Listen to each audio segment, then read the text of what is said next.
Baiklah, Assalamualaikum warahmatullahi wabarakatuh. Bertemu lagi dengan Cikgu Nasrun.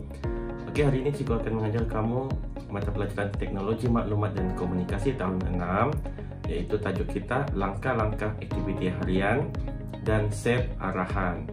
Okey, mari kita mulakan kelas kita. Okey.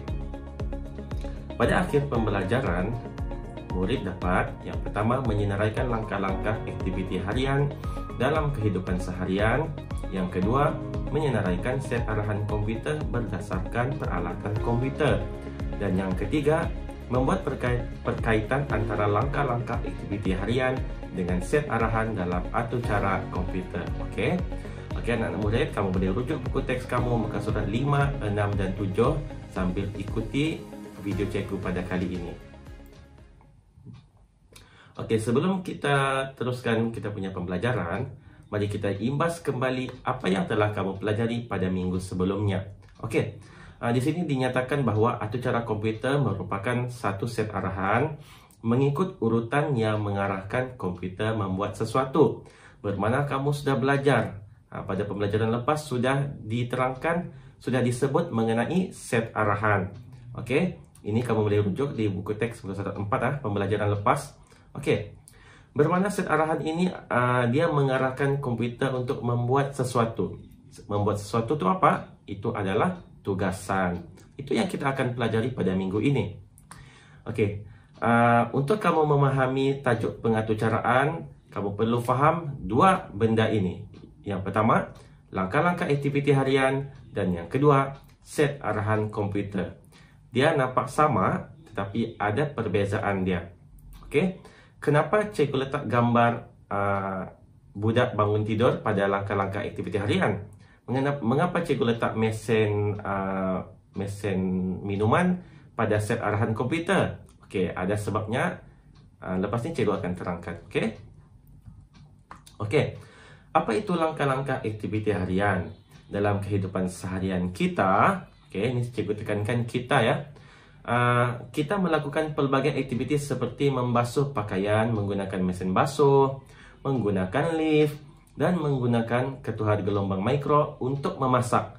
Bermakna dalam kehidupan seharian kita mesti ada menggunakan peralatan komputer. Okey, semudah-mudah peralatan pun, selagi itu merupakan komputer, maka kita boleh gunakan dalam aktiviti seharian kita. Okey. Setiap aktiviti ini mempunyai langkah-langkah yang perlu diikuti supaya mencapai hasilnya. Okey, bermakna contoh kita hendak membasuh pakaian menggunakan mesin basuh. Kita perlu ikut cara dia yang betul. Jangan pula kita tekan butang mula tetapi kita lupa tekan switch hidupkan mesin. Maka dia terbalik. Maka kita tidak dapat mencapai objektif kita. Kena ikut aturan dia langkah demi langkah. Okey, itu adalah maksud aktiviti harian. Selain itu, cikgu tebalkan perkataan kita, bermakna langkah-langkah aktiviti harian ini melibatkan manusia, melibatkan orang. Apa yang kita buat? Kata kunci dia, apa yang kita buat? Okey, maka itu adalah langkah-langkah aktiviti harian. Secara teratur, langkah demi langkah mengikut urutan. Okey, jangan lupa mengikut urutan. Okey. Contoh yang cikgu ingin terangkan adalah langkah-langkah membasuh pakaian menggunakan mesin basuh automatik. Berbeza tahu mesin basuh separa automatik dan juga automatik sepenuhnya. Okey. Yang pertama, sebelum kamu mulakan basuhan, kamu mesti kumpul dahulu kan pakaian yang hendak dibasuh. Ambil mana-mana pakaian yang kamu hendak basuh, kamu kumpul. Okey.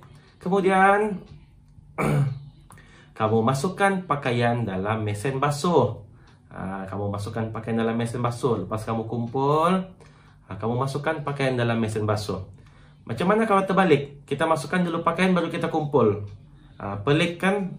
Bermakna kita kena kumpul dahulu, kemudian kita masukkan pakaian dalam mesin basuh. Langkah yang ketiga, bila kita pakaian telah berada dalam mesin basuh, kita pun tekan butang mula. Maka mesin basuh pun akan menerima isyarat cuci. Maka mesin basuh akan mula menyuci, kita pun masuk pergi ruang tamu dan kita tunggulah sehingga terima isyarat cucian tamat. Okey, bermakna kita dengar bunyi mesin basuh, dia berbunyi. Bermakna cucian telah tamat. Bila kita dengar bunyi tersebut, maka cucian telah tamat dan kita pergi keluarkan pakaian. Okey. Dan akhir sekali, tamatlah langkah-langkah membasuh pakaian menggunakan mesin basuh automatik. Kalau kamu tengok di sini, semuanya atur cara yang dibuat oleh manusia, oleh orang, oleh kita. Okey. Ada beza dengan set arahan komputer. Kita tengok ya. Apa itu set arahan komputer? Set arahan komputer merupakan sejenis arahan juga. Okey. Yang tadi dia langkah-langkah, bermakna macam mana kita hendak lakukan sesuatu. Tetapi arahan komputer ni dia menerima arahan. Okey, yang telah ditetapkan, maka dia ikut arahan tersebut. Okey, di sini diterangkan sejenis arahan yang mengarahkan komputer melaksanakan sesuatu aktiviti. Okey, contohlah. Cikgu ada satu mesin, kegunaan dia untuk memadam tulisan pada papan putih. Okey, jadi cikgu arahkan itu komputer untuk padam sahaja. Maka komputer tersebut dia akan terima arahan, tugas dia hanya memadam. Itu maksud dia. Okey. Kemudian arahan tersebut perlulah lengkap supaya komputer dapat mencapai hasilnya. Sama juga macam tadi. Lengkap tu bermakna langkah demi langkah secara beratur mengikut urutan. Jangan pula ada langkah yang tertinggal dan sebagainya, maka berkemungkinan komputer tersebut tidak dapat melakukan tugasnya dengan sempurna. Okey, itu beza dia. Okey, ini adalah satu contoh set arahan bagi mesin basuh automatik. Tadi kita basuh kan? Sekarang ni kita bayangkan diri kita sebagai mesin basuh. Kita bayangkan diri kita sebagai mesin basuh. Yang pertama, tadi kalau orang dia kumpul pakaian. Sekarang ni kita sebagai mesin basuh saja, kita duduk diam-diam. Okey? Kita duduk diam-diam, maka kita cuma terima pakaian yang hendak dibasuh. Orang tersebut masukkan pakaian dalam badan kita, kita cuma terima sahaja. Okey? Kemudian setelah kita terima pakaian, kita akan timbang jumlah muatan. Okey? Kita timbang jumlah muatan. Kenapa kita perlu timbang? Sebab kita perlu tahu, kita perlu kira berapa banyak air yang perlu diisi, berapa lama jumlah cucian dan sebagainya. Berapa banyak pusingan. Okey? Sebab itu kita, iaitu mesin basuh automatik, perlu timbang jumlah muatan tersebut. Okey, yang ketiga, setelah kita timbang, maka kita yang tentukan sendiri sebagai mesin basuh. Bukan orang tadi ya, kita yang mesin basuh, kita tetapkan berapa lama untuk cucian ini. Ataupun kita bagi pilihan kepada pengguna. Mau 5 minit kah? Mau 10 minit kah? Mau 15 minit kah? Mau 20 minit kah? Bermakna kita bagi pilihan. Tetap kita juga yang tetapkan tempoh basuhan. Okey. Yang keempat, kita mulakan basuhan. Selepas orang tu tekan butang mula. Kita sebagai mesin basuh, kita pun mulakan basuhan. Okey. Untuk arahannya cikgu bagi ringkas. Sebenarnya banyak lagi arahan kita boleh masukkan, tetapi cikgu bagi ringkaslah. Mulakan basuhan, bilas. Selepas bilas, barulah kita keringkan pakaian. Keringkan pakaian tu kalau dalam bahasa mesin basuh tu dia spin, dia pusing laju-laju sehinggalah kain tersebut terperah. Okey. Dan akhir sekali, apabila kita telah selesai mencuci, kita sebagai mesin basuh ya, maka kita akan mengeluarkan bunyi, menghasilkan bunyi menandakan yang cucian telah tamat. Kita hendak memberitahu orang tadi, tuan rumah tadi, bahawa kita telah selesai menjalankan tugas. Okey. Ini adalah set arahan mesin basuh automatik. Kena faham. Langkah-langkah aktiviti harian adalah manusia. Apa yang dia mahu buat. Okey, langkah demi langkah mengikut aturan. Tetapi set arahan komputer, apa yang komputer itu lakukan.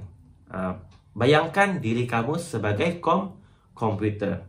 Contoh, kita ada penghawa dingin, aircon. Okey. Kalau langkah-langkah menghidupkan pendingin hawa ya. Okey, langkah-langkah menghidupkan pendingin hawa. Kita tekan switch hidupkan dan kita tetapkan suhu yang kita mahu dan kita tetapkan nombor kelajuan kipas. Okey, itu kita sebagai pengguna. Okey, tetapi bila kita sebagai penghawa dingin, pendingin hawa tersebut, okey, kita cuma tinggal menerima arahan. Terima isyarat mula ataupun terima isyarat tetapan suhu. Bermakna orang tersebut tetapkan suhu, kita cuma terima saja isyarat. Terima isyarat kelajuan kipas. Itu kita sebagai pendingin hawa. Kemudian mengeluarkan suhu sesuai dengan permintaan pengguna. Okey, itu sebagai pendingin hawa. Itu beza dia. Okey. Seterusnya perkaitan antara langkah-langkah aktiviti harian dan juga set arahan komputer. Di sini cikgu telah hasilkan dalam bentuk jadual. Okey, di sebelah kiri langkah-langkah aktiviti harian dan di sebelah kanan adalah set arahan komputer. Langkah-langkah aktiviti harian ada 6 dan set arahan komputer juga ada 6. Cuba kamu tengok perbandingannya. Okey. Dan di situ pun cikgu letakkan gambar supaya kamu lebih faham.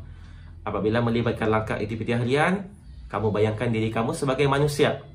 Apabila melibatkan set arahan komputer, kamu bayangkan diri kamu sebagai mesin basuh. Okey. Dan sebenarnya kedua-dua set ini, langkah aktiviti harian dan juga set arahan komputer, kita boleh gabung dalam satu senarai yang panjang. Okey, bermakna berkemungkinan ada 12 set arahan yang mana merangkumi langkah-langkah aktiviti harian dan juga set arahan komputer. Okey. Okey. Untuk lebih jelas mengenai perkaitannya, kamu boleh rujuk buku teks kamu muka surat 8, iaitu menyusun langkah-langkah aktiviti harian dan set arahan. Dalam buku teks ini dia telah gabungkan langkah-langkah aktiviti harian dan juga set arahan. Okey, yang membasuh tadilah. Dia gabung antara manusia dan juga mesin. Tapi kamu perlu tahulah yang mana satu tugas manusia, yang mana satu tugas mesin. Okey, ini kalau kamu ada masa lapang, kamu boleh buat dalam buku teks kamu. Boleh tulis pada buku teks ini menggunakan pensel supaya kamu lebih faham. Okey? Okey. Cikgu harap kamu akan dapat lebih memahami mengenai tajuk ini.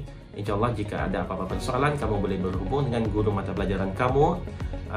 Sekian sahaja daripada cikgu. Kita jumpa lagi pada minggu hadapan. Bye-bye.